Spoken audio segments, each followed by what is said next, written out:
this Saturn-sized world wouldn't look like anything in our solar system. To reach such a high temperature, astronomers calculate that its atmosphere must absorb nearly all the radiation from its nearby star. It's probably as black as this lump of coal. The only light from it would be the thermal emission from its sunward-facing hotspot. Cyclops may indeed look like a giant black eyeball with a glowing iris. I was just playing with this 3D solar system viewer.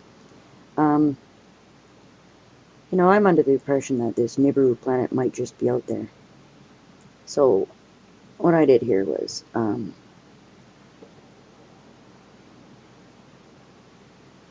just trying to figure out where it's coming from. Coming close to Uranus, right? So we might not be able to see this thing until April. Let's move it back a bit, April 8th. See, there's Uranus. So if this little planet that we're all looking for is coming by Uranus, then we're not going to be able to see it. It's behind the sun, right? Let's move that. See, there's April. Let's go to geocentric view. I don't to telescope, like a banana. Geocentric. See, here's Uranus right there. Let's turn it around. A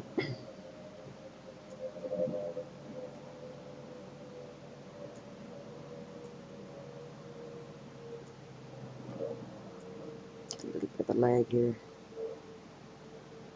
High graphics. See where Uranus is? From our perspective, Uranus is over here. So that sun's really bright. We might not be able to see her until late April. We should definitely be able to see it by the end of April, right? Beginning of May. So I think we should all start looking. Well, don't stop looking. But we should all start really looking beginning of May. If she's out there, we should probably see her by May, right? Of course, you know, chemtrails and freaking clouding us out. Disinformation and hiding truth, and it's, you know, what are you hiding? Why? Won't we all eventually know? I guess preparing for it. We don't want too many people to survive, right? Because, you know, we do have the Georgia Guidestones say only about 500 million people should be here. Never wrote that. Some of the theorists say that Planet X is a planet, whereas others say that Planet X is really a star. And on Nibiru, a number of people claim that Nibiru is a planet, and yet other people claim Nibiru is also a star, or could be a star. There's this claim out there that they're two different objects, that Nibiru is the name of the star, and Planet X is the name of the planet next to it. Alternatively, some people say that Planet X is the brown dwarf star, which is basically the small star with Nibiru in orbit. If we put the names to one side for now, there seems to be the general consensus by the Nibiru Planet X theorists that there's a number of possibilities. There's a possibility of a star-like object and at least one planet, maybe more. It's claimed by some theorists that there are a number of planets around this brown dwarf star. Some people suggest that the legends of Nibiru and other gods of ancient times within Babylon and indeed beyond relate to some of these planets, and possibly even the inhabitants of those planets. Some theories relating to the planet or planets which may be inhabited speak of UFOs and alien abduction, as well as the ancient accounts of gods being connected to the inhabitants who come to Earth to collect resources whenever that mini solar system is on a close orbit.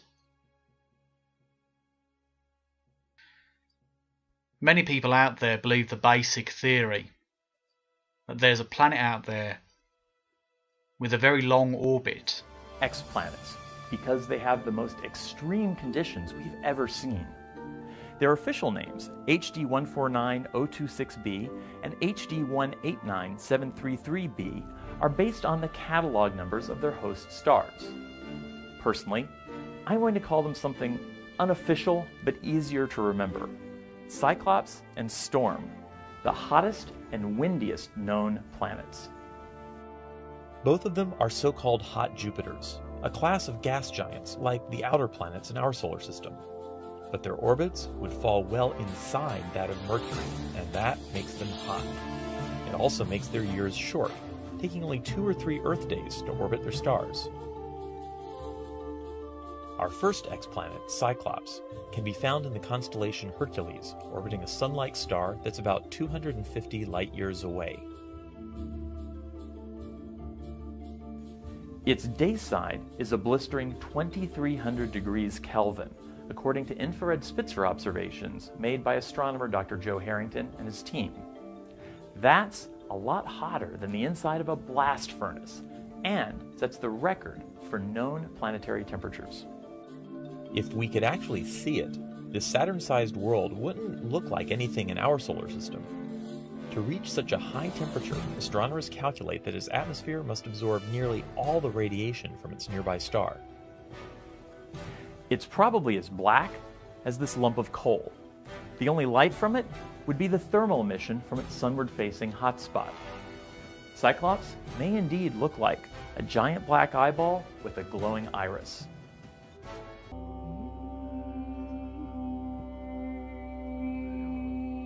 The Lowell Observatory was established in 1894 in Flagstaff, Arizona, by Percival Lawrence Lowell, an independent businessman, mathematician, and astronomer. One reason Lowell founded the observatory was to study the planet Mars and its canals. The other was the search for other objects of interest in our solar system, most particularly Neptune's perturber, Planet X, a fact that revisionist historians downplay or paint over. Yet it was Lowell's intention to find the mysterious Planet X that led to the discovery of Pluto.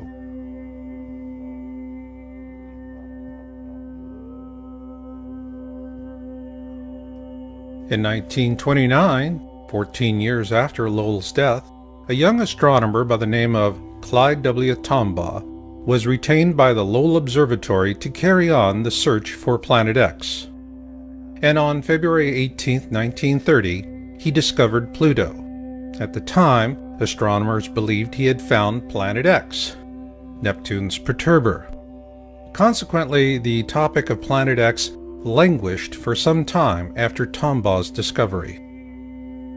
However, after the discovery of Pluto's moon Charon in 1978, it was determined that Pluto lacked the mass to be Neptune's perturber, as it is only about 60% the size of our own moon. So with that, the search for Planet X was once again afoot. It's also interesting to note that Pluto was later demoted to the status of a dwarf planet in 2006 by the International Astronomical Union.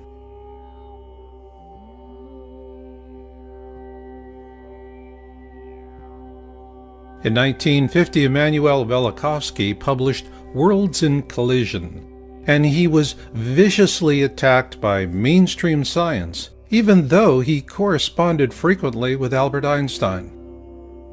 What generated this medieval response from modern science is that Velikovsky used ancient accounts to question the Darwinian notion of evolution with evidence of periodic cataclysms caused by large objects flying through the core of our solar system. Despite ruthless suppression, Velikovsky's work reawakened an open discussion of Planet X, and following that, a steady trickle of interest emerged, both in mainstream science and the media.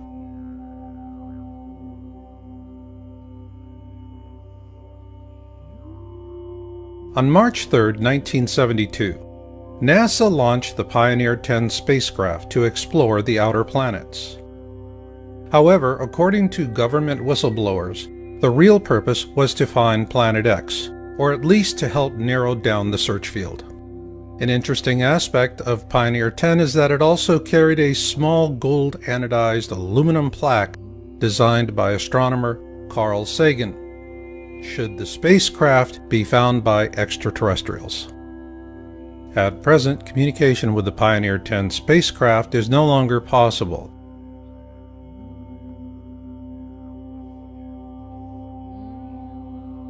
Following the launch of Pioneer 10, the topic of Planet X would have languished again had it not been for Zecharia Sitchin, the author of The 12th Planet, which was first published in 1976.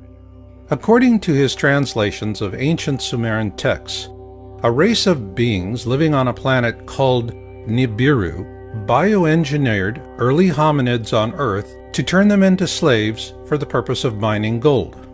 Called the Anunnaki, these beings lived on a planet the Sumerians called Nibiru, what we call Planet X today, and the Sumerian accounts tell us that it orbits our Sun every 3,600 years, and flies through the core of our system, often causing great cataclysms on Earth. Sitchin's translations and theories are corroborated by an ancient wisdom text called the Colburn Bible, and according to Planet X historian Greg Jenner in his book Planet X and the Colburn Bible Connection, previous flybys of this mysterious object caused the sinking of Atlantis, the deluge, and the 10 plagues of Exodus.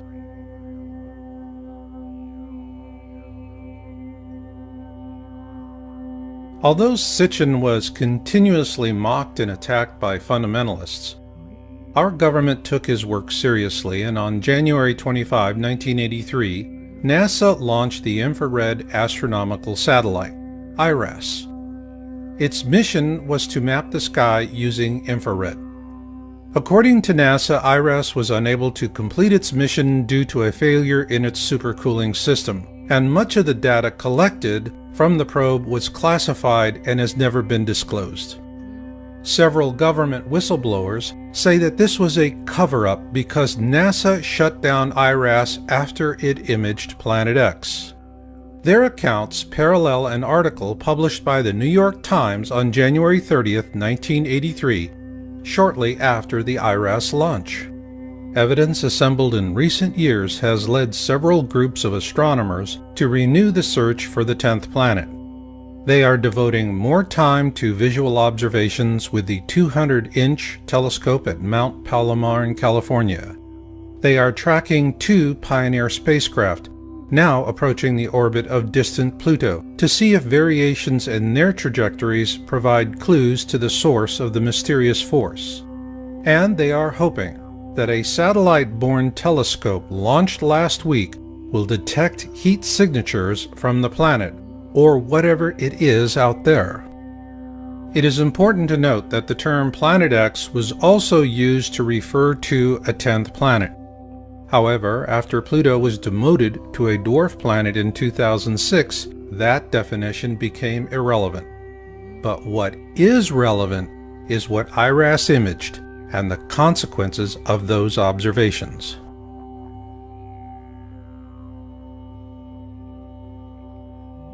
In a Victoria Advocate article published on June 14, 1988, NASA astronomer Dr. John D. Anderson was quoted as saying that telemetry from the Pioneer 10 spacecraft indicated the existence of Planet X. Also note that this article was sourced from Google News and was featured in Yowza.com's March 2012 article titled "The Planet X Cover-Up in the Mainstream Media." Following publication of our article, the entire June 14, 1988 edition was deleted from the Google News site. However, a complete copy is available for Yowza.com subscribers. But what is relevant here is that Anderson is a NASA astronomer with one heck of a resume, and what he said in that 1988 news article was powerful. In that article, he said, "We have a 90 to 99% confidence that Uranus and Neptune are being disturbed, and by one candidate for that is a single Planet X." At that point, our government became more interested in keeping public attention focused much closer to home. After all, if you can't see it, it's not there, so go back to sleep, America. Nothing to see here. However, a few curious minds had other notions. On October 1988, Dr. Robert S. Harrington, the chief astronomer for the U.S. Naval Observatory, published his paper, "The Location of Planet X," in the Astronomical Journal. In an August 30th, 1990 television interview with Zecharia Sitchin, Harrington also said that Pluto had been a satellite of Neptune, but it was dislodged by Planet X, which he believed could possibly sustain some form of life. He also showed Sitchin a diagram he had created approximating the location of Planet X. Following that interview, Harrington commissioned the construction of a special telescope for a Planet X photographic sky survey in 1991, which was completed at the Black Birch Observatory in New Zealand. The New Zealand observations were performed using Harrington's calculations, and the results were sent to NASA. However, those films vanished and have never been seen again, which leaves us with a big question. Did Harrington actually find Planet X, Neptune's perturber?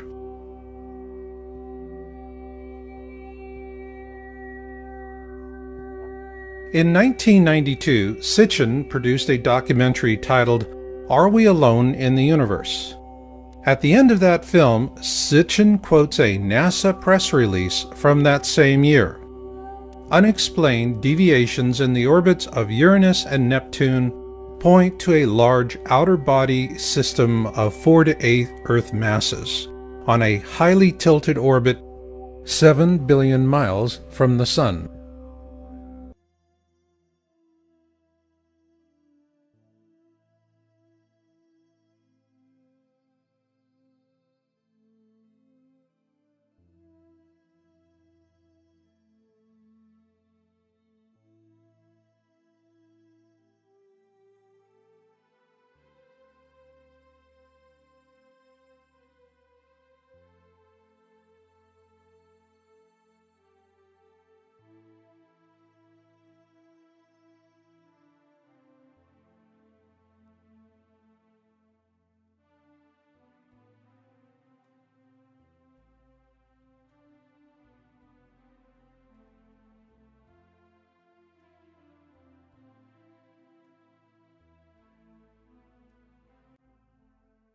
I mean, if we discovered that space aliens were planning to attack, and we needed a massive buildup to counter the space alien threat, and really inflation and budget deficits took secondary place to that, this slump would be over in 18 months.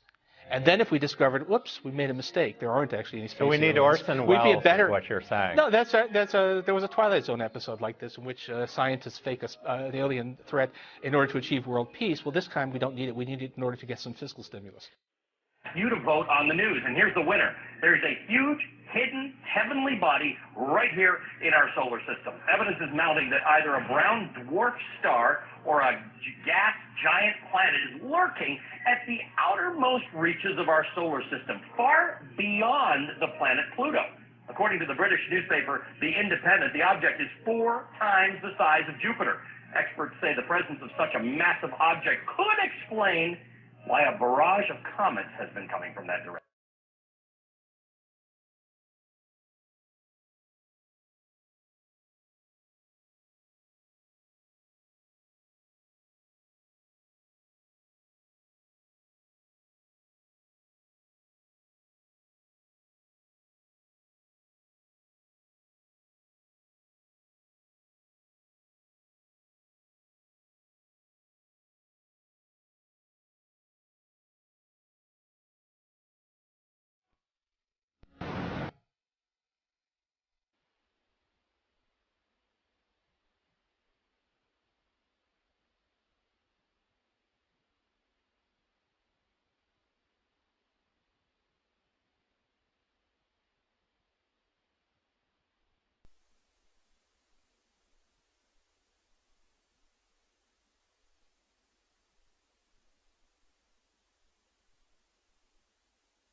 God is our refuge and strength, a very present help in trouble.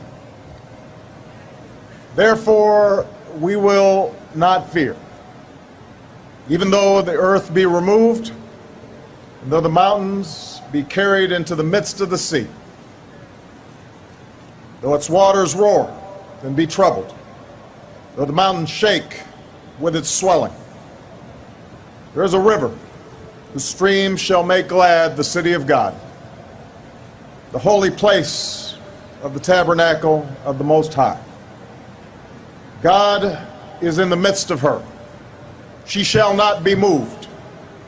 God shall help her just at the break of dawn. The nations raged, the kingdoms were moved. He uttered his voice, the earth melted. The Lord of hosts is with us. The God of Jacob is our refuge. Come behold the works of the Lord, who has made desolations in the earth.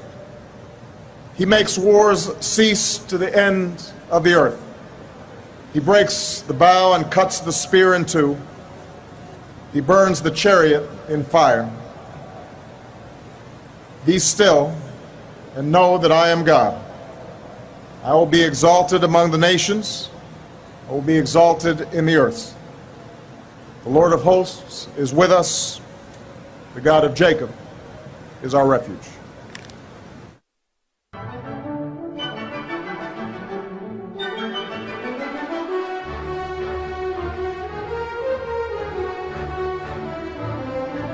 You're on the air. You're talking to Crew 4T, and I thought I might give the listeners an eyewitness account of what was seen. Basically, we've been following this thing since February, and when I talked with Astro Patriot, and I first saw the first video that he showed had this huge wave of radiation and orbitals were popping out. And I didn't really want to believe it, so I went and bought a scope, a Meade LX200 8-inch scope. And it took me basically until May to get it up and running and figure it out. We still didn't quite have the kinks of the camera part out, but we were able to get some viewing. Right on the 29th, 30th, and 31st of May, it basically was motionless in the constellation of Leo, with Regulus as the dominant star. And the alleged comet is over to the left. Over to the right, right around Regulus, there was this huge sort of black area. Black area such that every now and again it would move over, cover Regulus, and you could see the light from Regulus bending over the edge of what we now know as the gravity well. You could see the light bending over their fingers, and then it would move away, and you'd see Regulus as a point in the sky. After studying this for some time, I noticed over on the right-hand corner of this dark area, a little red orbital coming out in a bit of a squirrely figure-of-8 sort of pattern. About then, I started to look up at 12 o'clock, and I saw two more orbitals that popped out. They were white. Then I started looking all around this area, and then over to the left, there were two that were blue that sort of popped in and popped out and popped in and popped out. Also, just underneath here, at about 6 o'clock, were two more white objects or orbitals that were popping out. Now, what's interesting about this, the French, I can't think of the name of their team, but on March 3rd and March 5th, they took a video of this movement across the sky, and it showed all the orbitals. After that, they only showed pictures of the single solitary comet. They didn't show any more time-lapse films. All they did was point to the one area was a comet, and what you really wanted to see was over to the right of that. They didn't take any more pictures of that. I'm sure they saw it. They just didn't take any more pictures. In any event, it scared me so bad that night on the 29th, I immediately called I immediately spoke with Carol and one of the other members of our group. And I actually asked him not to mention it or anything at that point. I was actually frightened. So the next night, which was the 30th, on a Sunday, I thought, well, I don't believe what I saw. It's not real. I'm going to just forget it. I'll just take a look again. And it was still motionless, and unfortunately, it was still there. The orbitals were still there. The popping out was going on. And this, I became even more frightened. And also, I was still a bit in denial.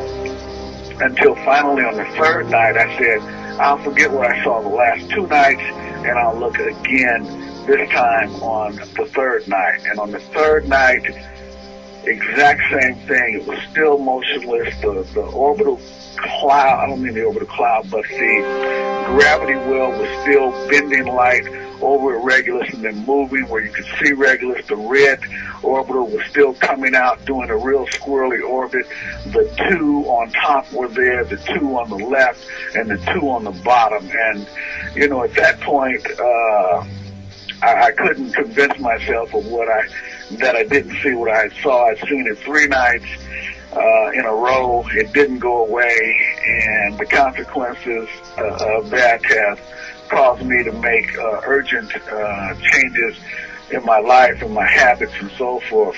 By trade, I'm a physician / amateur astronomer / archaeologist and a number of other things, but my main occupation is a physician. I have my own practice, etc. And I've been doing this for 25 years, so I didn't start yesterday. It still makes me tremble to think about what I saw. And then, as time has passed on, we're getting more evidence. More volcanoes are going off, more earthquakes. A 6.7 near the east coast of Japan. They say it's in the sea, and it says it's near the east coast. That's bad enough. But the earthquakes have picked up, the volcanism has picked up, and the weather modification and changes we're having, and we're getting to a point. It's a bit of serendipity, as Tara alluded to before, my calling this particular person and finding out, he's getting calls from China, he's getting calls from folks in Arkansas telling him to come right away, not explaining it to him.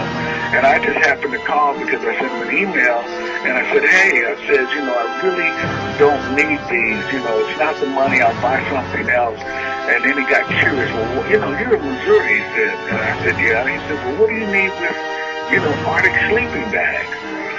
And that's when I told him about Ellie, and then it sort of, I guess he had an epiphany, it clicked as to why the Chinese were urging him to bring his entire family, but not telling him why. Same thing with the group in Arkansas, telling him to come, and they'd given him basically a 3-week window.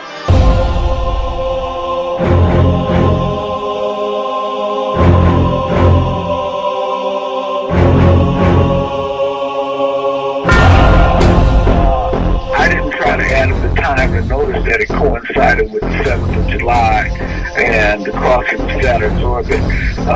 My time frame was still is August 1st, but I'm getting more anxious by the day. And so folks need to know this is real. They need to wake up. I'm past the point of trying to wake anybody up.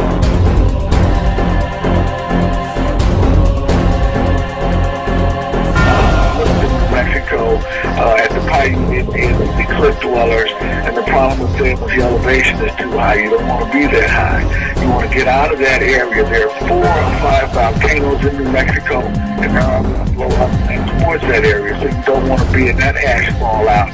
There's a volcano that just, I want to say it wasn't a volcano. We had an earthquake in Arizona today, about a 3.3. I hadn't seen that recently, so a number of things are going on. This is unstoppable. It's unavoidable. You cannot escape it. You must seek shelter.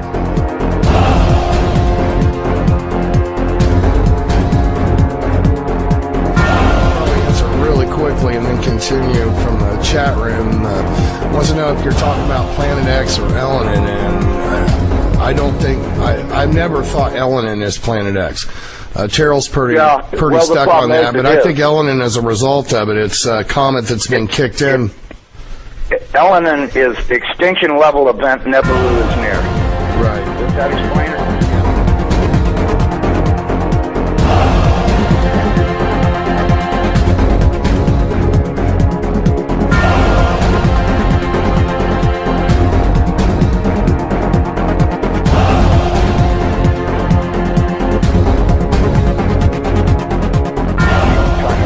We estimated that this thing is traveling around 3,500 miles an hour, okay?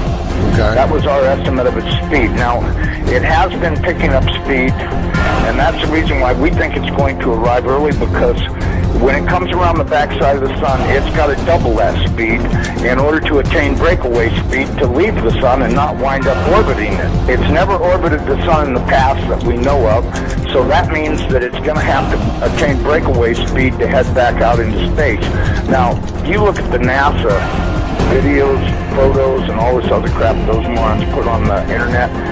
This thing is coming in. It's going to, as soon as it goes around the top of the sun, it's going to go back out into space. Right. And it's going to do this really fast. When it goes past us, it's going to go past us so fast that we'll almost have no time to get ready. That's my opinion, but, you know, just drawing it out on paper a few times and thinking about it, and I went, you know, if this thing picks up enough speed to make breakaway speed, then that means it's going to come past us. You know, this thing, according to what I was told, is that this thing is approximately 47,000 miles in diameter, you know, 4 or 5 times the size of the Earth, and it'll come past us, and we won't have a lot of warning, and we won't get to see it in the sky until it's on us.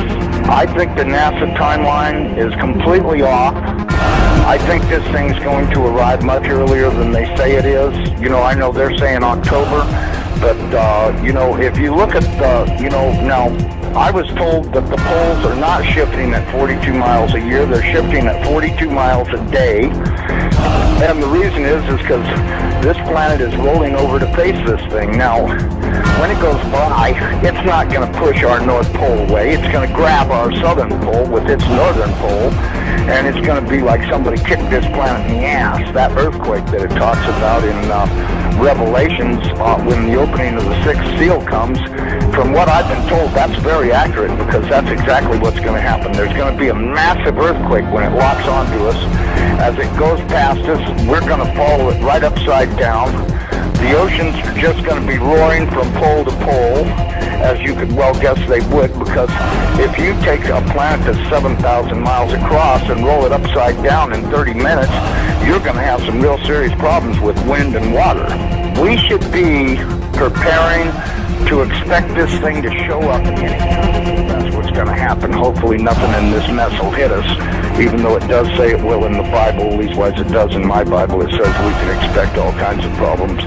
We were looking at asteroids right close to this thing. There's asteroids that are floating around right near the, that are orbiting the main sun itself. These things appear to be about 500 miles across. And as you go back into the tail, you get into meteorites that go back for millions of miles in the tail. This thing looks like a giant red teardrop-shaped dust cloud, and you can see once if you're able to see it up close like we did, you can see every speck out there. I guarantee you, there's trillions of meteorites falling.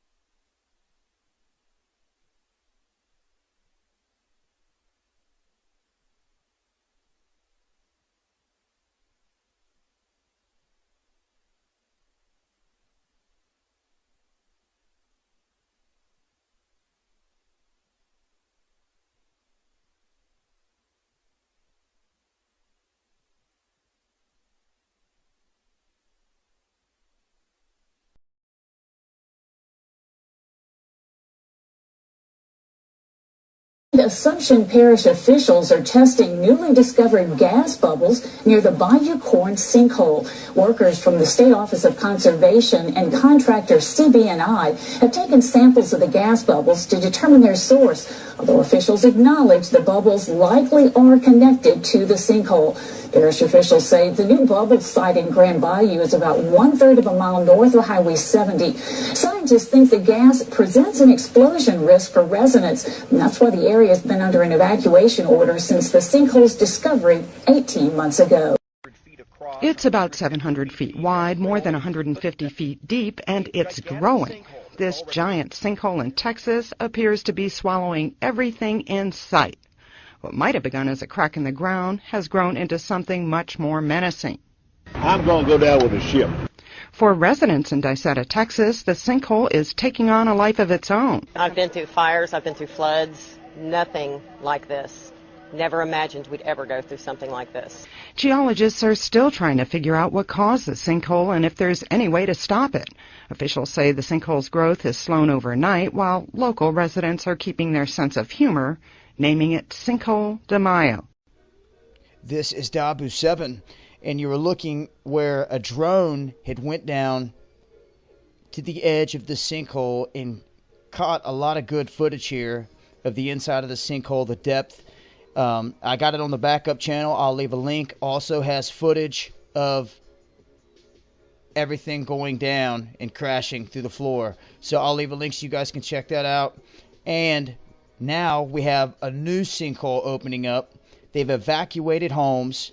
Hemel Hempstead, 20-foot sinkhole opens up here under the road, right next to it. Huge hole opens up. 17 homes have been cleared, and they sent these people out of there.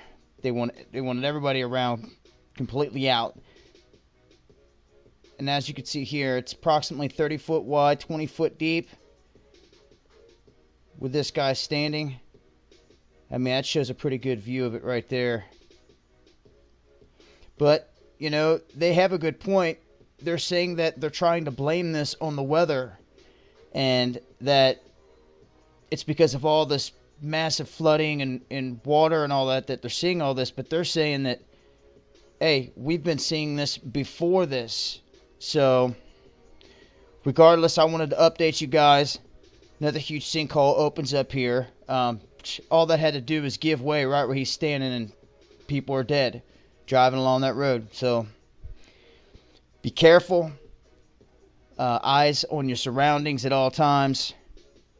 Y'all stay safe. I'll leave links. Till next time, it's been Dabu 7. Peace.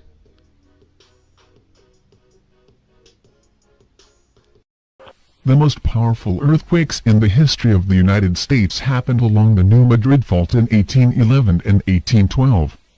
Those earthquakes were reportedly felt more than 1,000 miles away. Scientists assure us that one day we will once again see very powerful earthquakes along the New Madrid Fault. It is only a question of when it will happen. Today, the New Madrid Fault zone covers portions of Illinois, Indiana, Missouri, Arkansas, Kentucky, Tennessee and Mississippi. However, a major earthquake of magnitude -8.0 or greater would likely have a dramatic effect all the way from the Great Lakes all the way down to the Gulf of Mexico. When most Americans speak of the big one, they think of what may happen along the coast of California someday, but the truth is that a New Madrid earthquake could potentially do far more damage. So is there evidence that the New Madrid Fault zone is waking up? Yes, there is. According to Bloomberg, there has been a six-fold increase in the number of earthquakes that have shaken the central part of the United States from 2000 to 2011. Much of that increase is being blamed on human activity such as mining, drilling and fracking. So could human activity aggravate the fault zone so much that it could set off a truly history-making earthquake at some point? Well, the potential is certainly there. That is why so many people are so concerned about the monster sinkholes that have appeared in the region in recent months.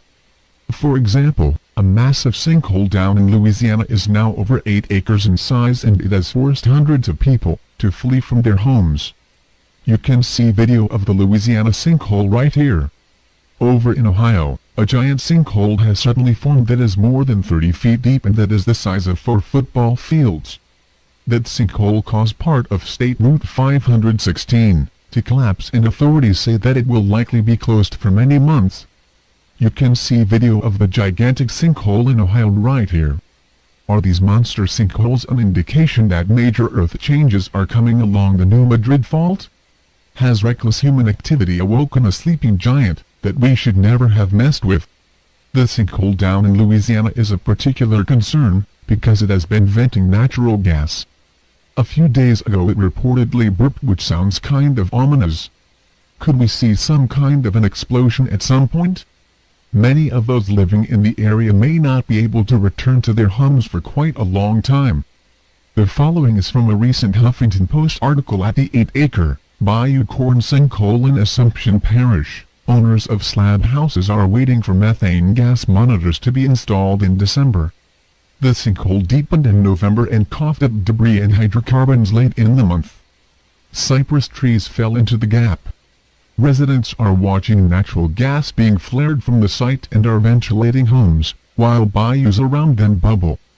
But if human activity is capable of producing sinkholes that are 8 acres in size and capable of causing a 6-fold increase in the number of earthquakes in the middle part of the country, is human activity also capable of setting off the New Madrid Fault?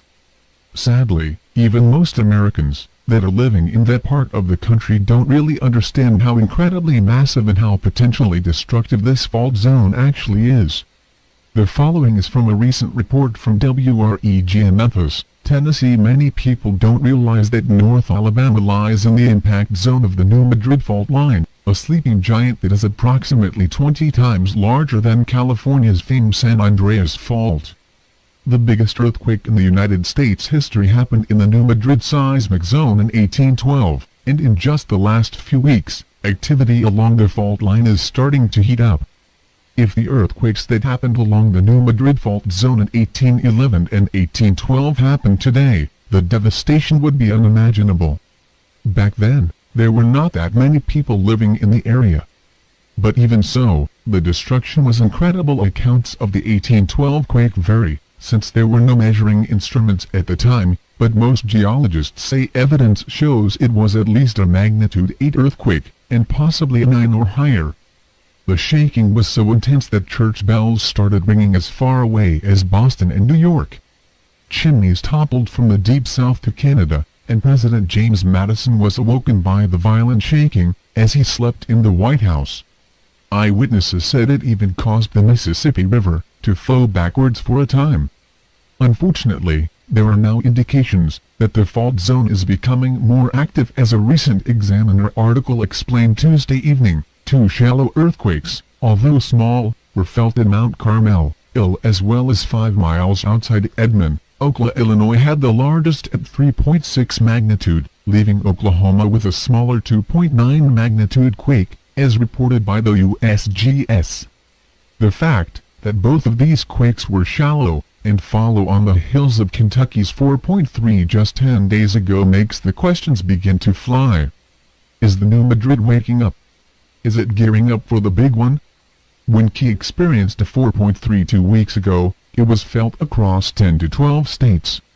Although it didn't knock runners off their feet, it did alarm many. Knoxville was among the cities that felt the quake. The shaking was not minor in many areas, and it scared people, as walls shook and many began to pray. This is something that I have written about previously, and we all need to keep our eyes open for more reports about earthquakes in the middle part of the country. When the big one does finally hit the New Madrid Fault zone, it will be one of the biggest news stories ever. We are talking about a catastrophe that would be so immense that it would be hard to imagine. According to ABC News, a study by the Mid-America Earthquake Center found that in the event of a major earthquake along the New Madrid Fault, nearly 750,000 buildings would be damaged, 3,000 bridges would potentially collapse, 400,000 breaks and leaks to local pipelines, and $300 billion in direct damage and $600 billion in indirect losses would occur. You can read much more about the New Madrid Fault right here. All of this is even more frightening when you consider that there are 15 nuclear reactors along the New Madrid fault zone. In the event that the big one strikes, we could be looking at Fukushima times 15. We have been blessed to have avoided a major earthquake like that for so long in the middle part of the country, but there is no guarantee that the New Madrid fault zone will always be stable, especially considering how much it is being aggravated by man-made activity. There are even some that believe that eventually we will see an earthquake of magnitude -9.0 or higher along the New Madrid fault. Such an earthquake could literally change the face of the entire continent. We are talking about an event that could potentially change the course of the Mississippi River and create bodies of water where none existed previously. We seem to be moving into a time of increased seismic activity on the Earth, and many scientists are convinced that the New Madrid fault zone is definitely overdue for a major earthquake. If there's a blue pill and a red pill, and the blue pill is half the price of the red pill and works just as well, why not pay half price?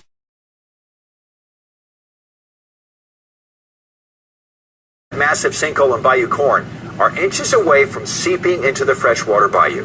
A protection levee built to keep that material in the sinkhole is sinking. This year's Adrian Pittman gets answers on what could happen if the protection wall gives way. Assumption Parish officials fear the break in the berm could cause major environmental damage in the area, leaving them on high alert. Another year and the same problems in Bayou Corn. It's a little bit frustrating that, all this time has elapsed and here we are, we're still worried about the sinkhole. A growing sinkhole, continuous seismic activity, and cracks in the protection berm around the sinkhole. There's still a lot of things going on way below the surface of the earth where we can't really tell what's going on.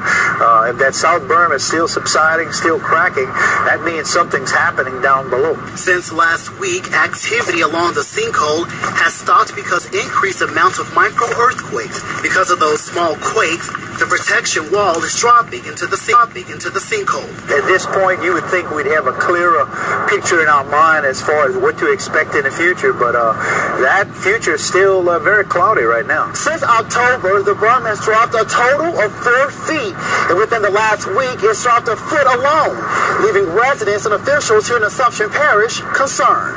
The subsidence itself is only about 6 to 8 inches above the water currently, meaning salt water could eventually creep into the swamp and bayou if nothing is done.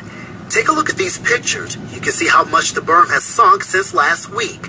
Environmental risk to vegetation, trees, possibly fish and so forth, and try to avoid that, and that's what the containment is for. But residents will remain hopeful in 2014. We hope for the best. We hope we can bring some conclusion to this, but I really think the sinkhole itself, we're going to be dealing with that, I think, for years to come. A spokesperson for Texas Bryan says crews will begin repairing the berm tomorrow, and there are plans in the works to extend the southern berm so it won't continue to subside. Adrian Pittman. They had taken the earthquake monitors offline. But this was interesting. Human rights defender Senator Fred Mills believes that it appears Assumption Parish Salt Dome sinkhole is becoming another ongoing man-made Lake Peigneur catastrophe, a government-supported oil and gas industry genocide through poisoned water, according to his interview Sunday by Deborah Dupre. Mystery gas bubbles plaguing Bayou Corn sinkhole area are also increasing at Lake Peigneur. I think I'm pronouncing that right, maybe not. 80 miles west of the sinkhole. Okay, but what I'm going to play for you now is this YouTube video. It's only approximately 10 minutes long. Lake Peigneur's oil rig hits a salt mine and causes mayhem. This video gives an excellent and thorough background of what happened in 1980. It's obvious that while we can't understand much of what is going on today with all of these catastrophes, all of them, BP oil spill, the Louisiana sinkhole, all of the tornadoes and the snowstorms. No, because man is lying. The lying is so pervasive in our society that we cannot get to the truth any longer. What is also very clear is that corporations are destroying Earth. They are destroying planet Earth, and there are cover-ups in every catastrophe, and the citizens of every country are denied access to documents, they're denied access to meetings, they're denied access to the information that they need to protect themselves and their families. When did you first notice these sinkholes? Well, when that hole started getting bigger, and then once I removed the rock and I cleaned off the garage floor, and I noticed where the water was going, it was making a hole and kept getting larger and larger. And as time grew on, that's been maybe within the last 3 months. Okay, let's go look at that one in the garage again. Dramatic pictures out of Ohio this morning. Take a look at this. It's of a sinkhole where it swallowed up a car while it was traveling down a busy street. Officials saying the sinkhole was at least 10 feet deep. Rescuers had to lower a ladder down so that the driver could eventually climb out. Now,